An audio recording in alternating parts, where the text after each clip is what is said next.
Welcome. This is Peter Winnick. I'm the founder and CEO at Thought Leadership Leverage, and you're joining us on the podcast, which is Leveraging Thought Leadership. Today, my guest is Michael Gallagher. Michael is the founder and CEO and executive chairman of the Stevie Awards, which has been around, a global awards organization that's been around for 20 some odd years, and also the co-founder of a newer entity called Image Shield. And we're gonna talk about his story and where thought leadership plays into sort of both of those. So welcome, Michael. Thanks for coming on today. Thanks for having me. Nice to be here. Yeah. So why don't we start sort of chronologically? So the Stevie Awards, right? That's been around, is it 20 years? We're doing the 20th American Business Awards in 3 weeks in New York. Yes, I will be there. I'm looking forward to that. And you'll be there, yes. Yeah. So just give us the quick, so the Stevie Awards, the short story is a global organization that recognizes various accomplishments of business folks around the world, but you do a better job than I have given a quick overview. Well, the really short version is I worked for a really small company in New York out of college in the early 80s that did media-related awards programs, television awards, advertising, radio, all sorts of stuff. And, I did that for 6 years. I really liked it. Moved to DC in the late 80s, did other stuff, worked in the conference and trade show business, then .com, and was in a position to do something on my own in 2001 and thought about buying a business. And I thought, what have I done that I really liked? I really like doing awards because it's fun. It makes people happy. But the world didn't need any more film festivals or television awards or advertising awards. And I thought, well, why isn't there an Oscars for business? Why don't salespeople and chemists and engineers, have the same sort of Oscar moment that actors and actresses do? And you may recall in the early part of the new millennium, there were all these business scandals. People I talked to said you couldn't pick a worse time to come up with an award to honor business people who are sort of in disrepute right now. So the ethic award going to Enron and all Arthur Anderson. I'm being contrarian. I was like, well, if everyone thinks this is a terrible idea, there must be something to it. So I started the Stevie Awards in 2002, and we staged the first American Business Award in 2003 in New York, and then we've rolled out 7 other Stevie Awards programs over the years. The International Business Award started in 2004, as well as the Stevie Awards for Women in Business that year. And we have 8 of them now. I just, as I mentioned before we started to record, I just came back from United Arab Emirates on Monday. We staged the 3rd annual Middle East and North Africa Stevie Awards in Ras Al Khaimah in that country last Saturday night. Yeah. So it's interesting, several pieces that are interesting in that, the concept of awards, right? It's universal. People love to be recognized for the work they do and to recognize others that they have worked with and admire. People love it. They will travel the world and do all sorts of things for a piece of plastic or a gold ribbon. And when we tell the story about the Stevie Award trophy, when we were conceiving and designing the Stevie Award trophy, I hired the company that at that time made the Oscars to make the trophy. And they said, how heavy do you want it to be? And I said, how heavy is the Oscar? They said 8 pounds. I said, it should be 8 pounds. And, the Stevie Award has a triangle, a glass triangle at the top. And we modeled that on Abraham Maslow's hierarchy of human needs because toward the top of that pyramid is, the esteem of one's peers. Once your basic needs are met, clothing, food, housing, some other stuff, got a nice car. Right above that is, you want to be recognized for what you do. And it's a basic human need. We want to be esteemed of our peers. And the business side of it is interesting because when I look at the Stevies, and I've been aware of your organization for, I think, almost since the beginning, the various categories are almost an indication of where the world's evolving. There probably wasn't an e-commerce category in 2002 or a digital. There was, but there weren't that many of them. Yeah. So we've tried to, part of what we do every year when we prepare for the opening of the next edition of the awards program is we look at, where's the world going, what people are interested in, what industries are just coming into being or growing quickly. And we'll try to add categories to recognize, in some cases it's industries, in some cases it's functions. Right. So, on that note, you and I had a conversation of a year and change ago, and I said to you, hey, I'm seeing thought leadership as an organizational function that's sort of coming into its own. Lots of, traditionally our work at my organization has been working with individual authors, thought leaders, speakers, et cetera. And then we started to see more and more large organizations making strategic investments in thought leadership to elevate the brand, accelerate the sales process, avoid commoditization. So you and I had that conversation about a year or so ago, and now there are categories in the Stevies that are popping a little bit. So you want to talk about that? Sure. Well, we thought leadership was always top of mind for us. I mean, we never had that definition for it, but one of the things I've noted over the years is most companies, even world famous companies, are pretty lousy at describing for the world what it is they are and what they do. They're just not very good at it. There are certain companies who write, when you prepare a nomination for the Stevie Award, you're basically encapsulating, writing a case study of what your achievements are in a given area, human resources or customer service, product development over, within a chronological window. And most companies are not very good at that. They're not very good at sort of assimilating achievement from across the organization and summarizing that in a compelling way where a disinterested third party can understand it and appreciate it. And that's essentially what thought leadership is, right? You're basically being able to tell the world, what it is you're doing or working on or thinking at a given time. Yeah, and you have to do that in a way that's not content marketing that is so self-serving and, our products are the best, or our services are the best, or our consultants are the best, whatever. You're really sort of at a highest level talking about the problems that you solve and how you solve them in a way that's a bit more universal. One of the things we offer to entrants, and very few entrants actually take us up on this, is if you would like us to read and comment on your nominations before you submit that, submit them, we'll do that. And, one of the things we advise people is, if your nomination is basically just a brag about how wonderful you are, the judges are not going to appreciate that. They want to know, what was the problem you identified? What did you do to solve it? And what the results have been. So it's almost always about what you've done for someone else, whether it's an internal customer or an external customer.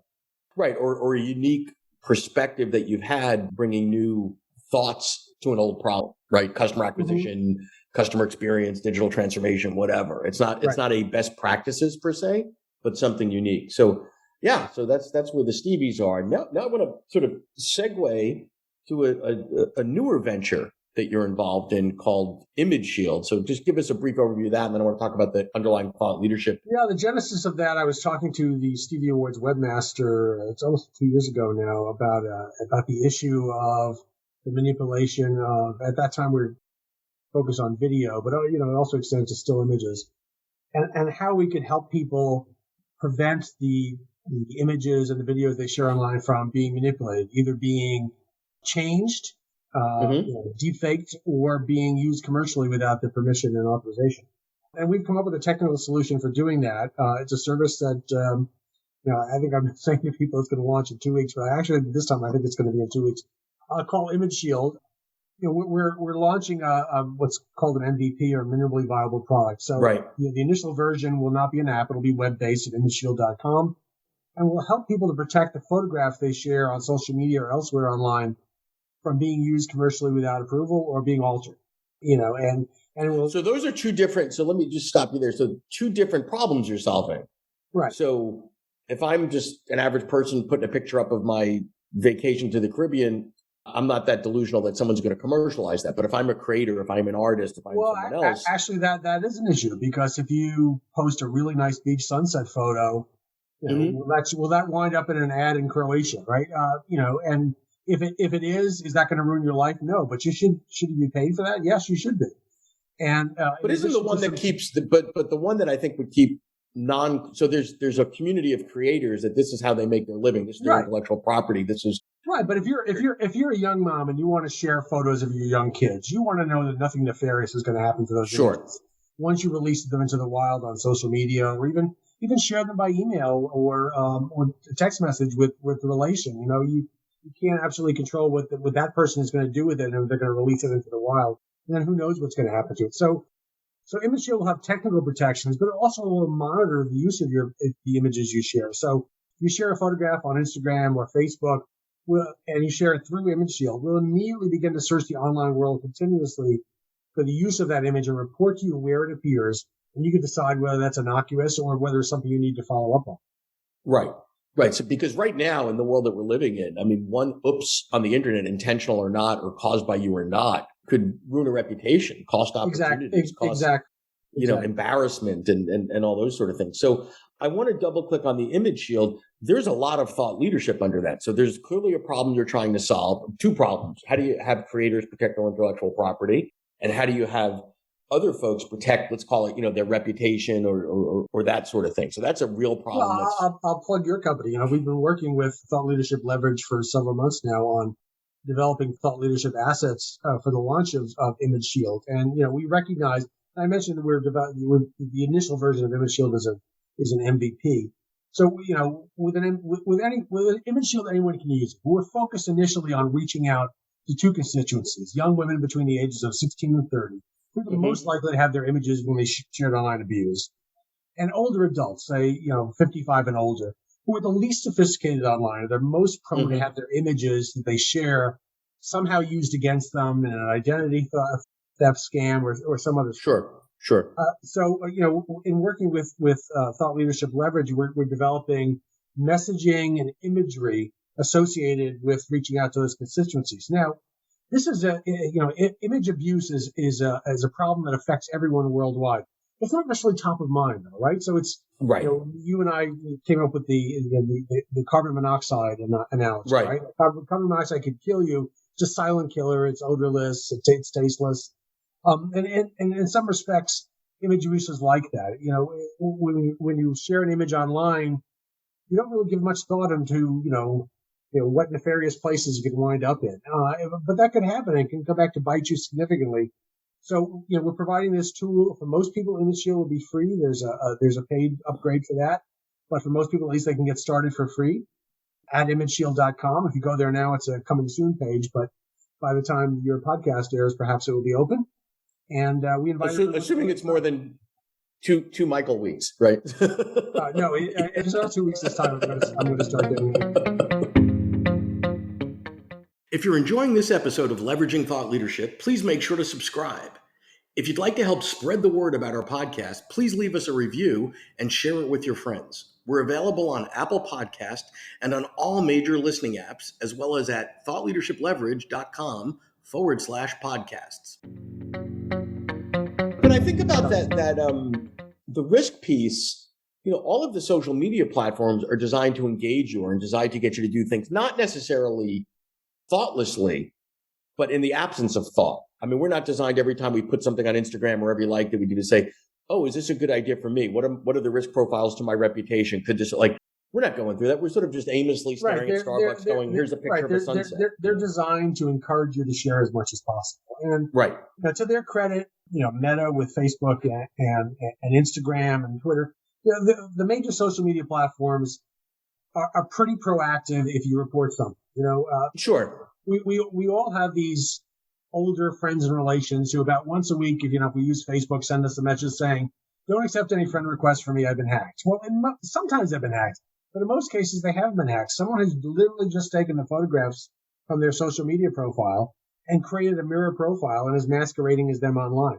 That's pretty easy to protect against. If you report that to Facebook, they're pretty good about taking down those mirror accounts pretty quickly. But the thing about digital images is once it's released into the wild, it never disappears. It's always on somebody's hard drive somewhere and can rear. Yeah, there's no undo button. There's really no undo button. So you got to protect yourself over the long run if you want to be able to share images of any kind online. And Image Shield is going to help you do that. Yep. So as it relates to Image Shield, as you're launching, a big piece of sort of the thinking under Image Shield is there's an educational curve, right? You have to show people and make the case. Right. We have to show people why this is something that they should be concerned about.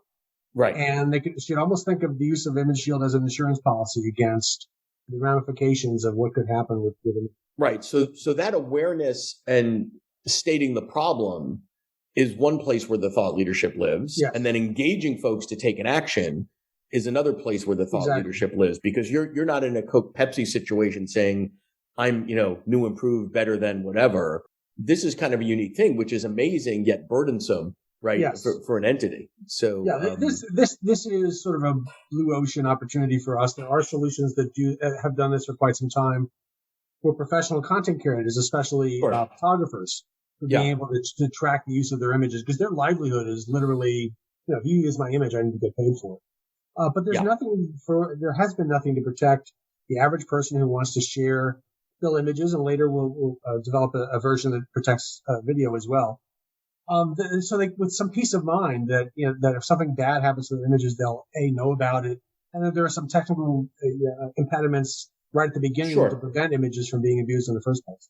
And you mentioned, two groups. You've got this over 55 group, right, which I'm soon to be a member of. Michael tells me it's good, right? And then you've got younger females, Yes. right? So one thing is, from a thought leadership perspective, it's really not effective to broadcast the same message in the same language, in the same modality to both of these groups, right? You have to narrowcast, which is where thought leadership comes in really, really nicely. So you want to talk about that for a little bit? Well, yes. Well, what we spent quite a bit of time with Thought Leadership Leverage just talking about the problems as they might be recognized by those two groups. And, and there are some offshoots of those groups. For example, we've said that when you and I were young, if somebody asked us what we wanted to be, we said cowboys or astronauts. Now, if you ask young people what they want to be when they grow up, they all say social media influencers, if not for the income, at least for the free swag, right? So, there are a lot of younger women who aspire to be social media influencers and, create a career around sharing imagery about, their activities or their lives. And, so they have a second reason for wanting to protect the images besides, there was one instance in late 2020 where more than 100,000 young women around the world had images of themselves taken from their social media profiles and submitted to a Russian nudie bot that turned them into nude images. And all without human intervention, right? That's just all technology and software. Right. Well, so, somebody took their image off their social media profile, submitted to the nudie bot, got back a nude image of those women. So the nudie bot was, as soon as this was publicized, the nudie bot was taken down. But there are 100,000 women just in that one instance that had, artificial nude images created themselves that are out there somewhere, right? Because they never really disappear if they're digital. And they could rear their ugly heads again, and it could, and eventually it could ruin their reputations or ruin relationships. So, a lot of those women may want to make a living out of their online image, right? So, there's a sort of professional crossover for those young women, and the same thing with older adults. Older adults have, many of them are in the business of promoting products or services online. So, so there's a lot of commercial crossover between the two audiences, but you got to put some stakes in the sand with a service like Image Shield. A lot of products and services are really only for certain constituencies. Something like Image Shield, which is for everybody. When you can't market to the whole world. We don't have a $1 billion market budget. And that's exactly it. So as we start to wrap up here, Michael, give some advice to an organization that is thinking about investing in thought leadership to meet their business objectives, whether that's brand awareness, accelerate the sales process, et cetera. What are some do's and don'ts maybe? Well, to plug your company, it's been useful to us to outsource to a team that focuses on this to help us rationalize what it is we should be focused on and to iterate the messages. And I would also say, find the people in your organization who are really good communicators, not only verbal communicators, but who can write. We're at an age where a lot of people our age are decent writers. A lot of younger people that has not been their educational focus. They're not really focused on that, but and punctuation has been optional. Still important. The written word still drives every other form of communication. You still have to be able to write a script for a podcast or a video. So find those people in the organization who are good at that and enlist them in working towards creating these messages that can evoke the way that your organization is operating and thinking about issues related to whatever it is you do. Good stuff. Well, thank you so much. And we're looking forward to 2 weeks from now, and I'm not going to say the date when now is, for the launch of Image Shield. So thank you for sharing your stories with us, Michael. Okay, it's good to be with you today. Thank you. To learn more about Thought Leadership Leverage, please visit our website at thoughtleadershipleverage.com.